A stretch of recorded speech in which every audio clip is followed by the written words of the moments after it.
তো আবার বৃষ্টি শুরু হয়ে গেছে, বেরোনোর সময় আমাদের আবার বৃষ্টি শুরু করেছে। তো ভগবান ঠিক করেছে এবারে যে তোরা মনসুন রাইডে বেরিয়েছিস যখন সারা রাস্তা ভিজে ভিজেই যা।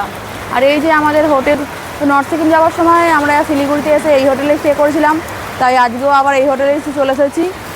তো এখন আমাদের গাড়ি বাঁধা হচ্ছে, এই যে আমাদের রাইডাররা এখানে ব্যাগ বাঁধা হচ্ছে। তো বৃষ্টি যা দেখছি শুরু হয়েছে, এই বৃষ্টি মনে থামবে না। তো চলো রেনকোটটা পরে নিই।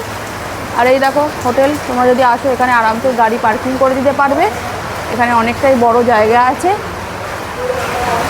তো চলো এবার তাহলে ব্যাগটা বেঁধে নিই, বেঁধে নিয়ে বেরিয়ে পড়ি।